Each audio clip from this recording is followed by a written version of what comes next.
This video is sponsored by Guapci. If you're looking for a reliable modded GTA account for PS4, Xbox One or PC, then this is the place to go. Their link is in the description below. And if you want to read reviews from happy customers, click the second link in the description.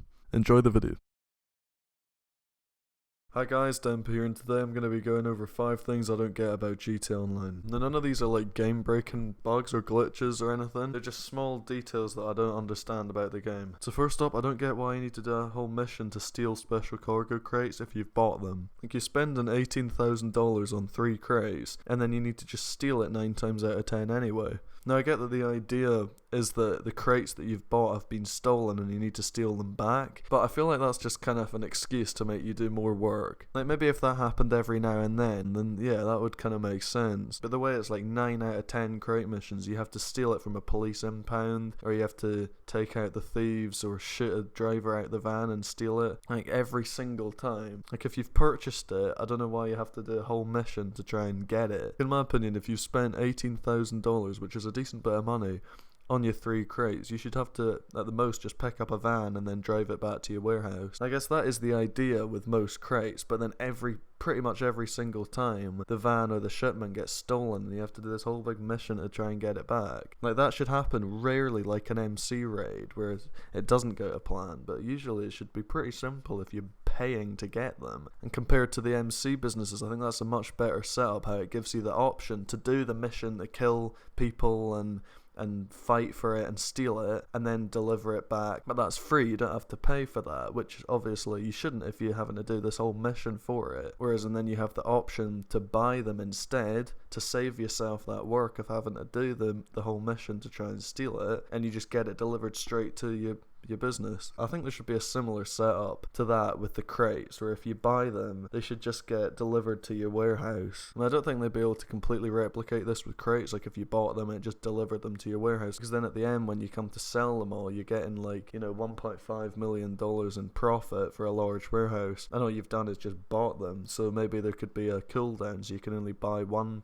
shipment of 3 crates every hour or something like that, so it would still take a while to fill up. Or if you choose to do these missions to steal the crates from the police or a gang or whatever, then that should be free. You shouldn't have to pay for it if you're essentially stealing it anyway. But like I said before, I think the crate missions should be a lot more simple. Like, you should just pick up a van and drive it back. I just don't see why you need to pay to buy the crates and then do a whole big mission fighting for them and stealing them off people anyway. I don't really get it. Now, the second thing I don't get is why they got rid of the option to claim all your vehicles from Moore's Mutual. Back about 2 or 3 years ago, when you'd phone Moore's Mutual, all your cars would just be listed no matter what garage they were from. There would just be a list of all your cars that were destroyed, and at the bottom it just says claim all. So you just phone the insurance company once, claim all your vehicles, and that's it. Nice and easy. You just have to phone them once. Took about 5 seconds. But then about 2 years ago they got rid of that and they changed it where it divides it by garage. So instead of there being a list of your vehicles, there's a list of your garages, and then you click on one of the garages and it has the vehicle or vehicles from that garage that are destroyed, and then you can click claim all, but that claims all those vehicles in that garage. But then if you have cars in a different garage, you have to phone them back again and then claim all the vehicles from that garage, and so on. Like, I think sorting it by garage and having a list of all your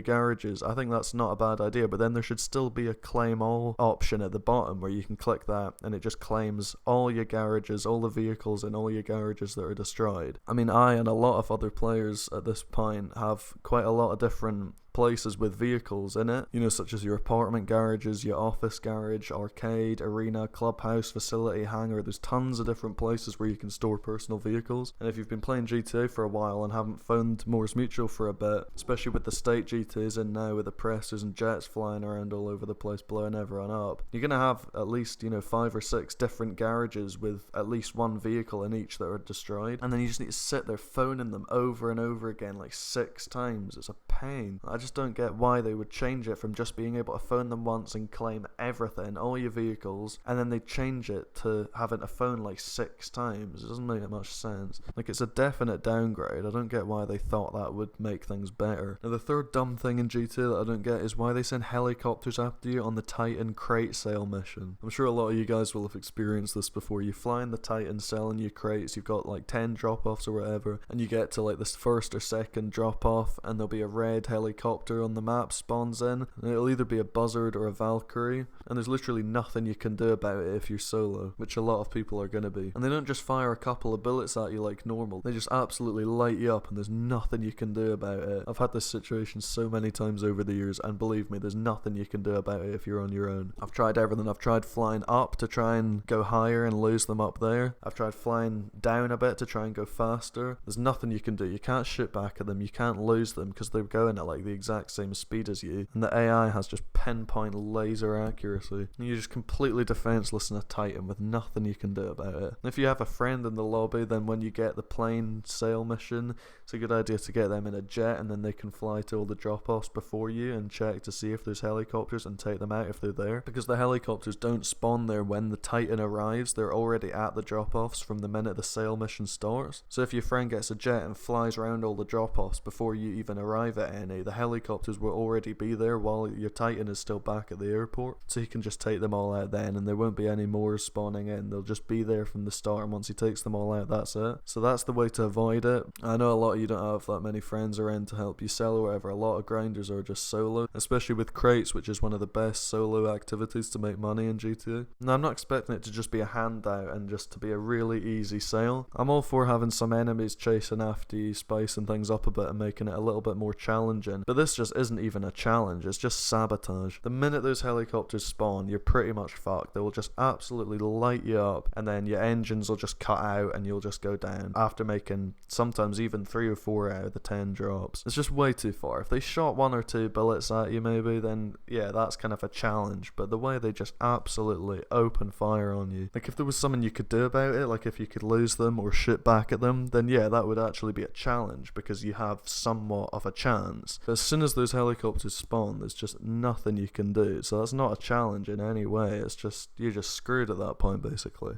He said he wanted a challenge. Death is quite a challenge. Countless times over the years I've had this sale and a Valkyrie spawned and just unleashed on me, and within seconds the propellers just cut out and down I go. It happened to me recently when I was selling my warehouse, and I just managed to complete the sale by the skin of my teeth. There was a Valkyrie and a buzzard chasing after me for pretty much the whole sale, just letting loose on me. And not very long after the helicopters spawned, my left propellers just started cutting out. Now when I was trying to make the second last drop off, as you can see, I actually didn't make the drop because I think I was too high to let the crate out. So rather than just pulling a 360 and going back and trying to do it again, I just kept going and went to the next drop off, made that drop, and then pulled round and came back to the drop off that I missed. Now at this point my last 2 out of the 4 propellers cut out, and I just made this last sale here, as you can see. It was very close. If the drop off was another like 50 meters away, I probably wouldn't have made it, and it was due entirely to the helicopters damaging the plane to such an extent that the blades cut out. This is way too unfair. I'm not ever expecting a completely uneventful sale where I'm just handed the money for flying a plane or driving a truck for 5 minutes, but like I said, this isn't even a challenge. It just means you and all your hours of grinding are basically fucked. Now the 4th thing on this list is why you still get MC raids when you have the security upgrade on an MC business. Now this is just absolutely ludicrous. You pay over $500,000 to get the security upgrade and you just still get raids anyway. Now having the security upgrade reduces how often raids occur, but in my opinion it should just completely eliminate them altogether. Back 6 months ago when I was like hardcore grinding every day, selling each MC business at least once a day, I used to be getting raided at least 3 times a day, often consecutive. I remember it happening every single day. The minute I registered as an MC president, I get a raid,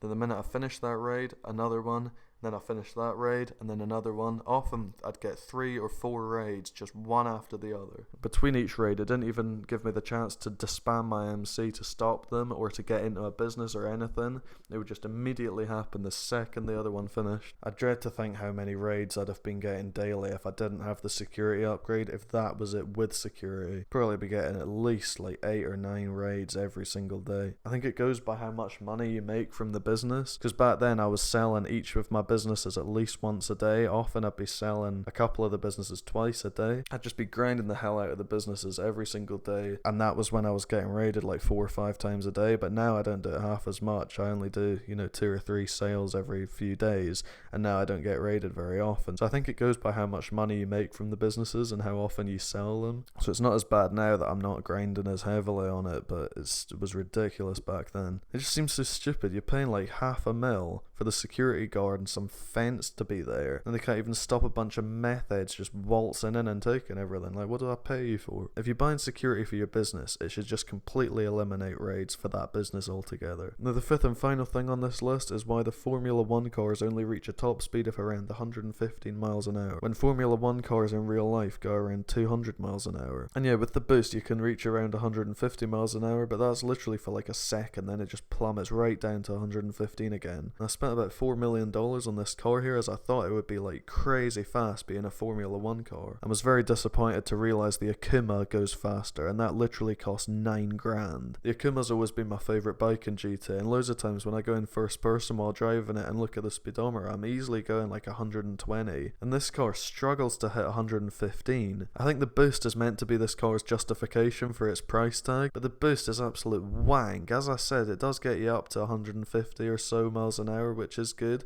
but that lasts for about a second, and then it just goes down really fast back to 115 again, and then it's really hard to charge. You need to like slow right down and keep braking and releasing the acceleration for it to charge again. But then even then, when you do that and you lose all that speed and then use the boost, that's probably not even going to get you back to where you would have been anyway if you just kept going. So the boost is absolute horseshit. The handling of this car is okay. It has got quite good grip on the road and it does steer quite tight, but there's no way that it should cost $4 million. It's way too overpriced. In fact, a lot of AI cars can actually go about the same speed. As you can see here, I was driving this SUV, which is a much bigger, heavier car, and it was going at about 110 miles an hour, which is about the same top speed of the Formula 1 car. This is definitely one of the most overpriced vehicles in the game. And with this car costing $3.5 million, $4 mil once you've upgraded it, and with it being a Formula 1 car, you'd expect it to be like the fastest car in the game and have a top speed of at least 180 miles an hour. Costing such a ridiculous amount of money, it should just be insanely fast. The only good things about this car are its acceleration and its traction. There's no way that's worth $3.5 to $4 million just for pretty good traction and acceleration. But yeah, that's that for this video. Let me know in the comments if you agree or disagree with any of my points. Leave this video a like if you enjoyed it, and I'll see you in the next video. Have a good day.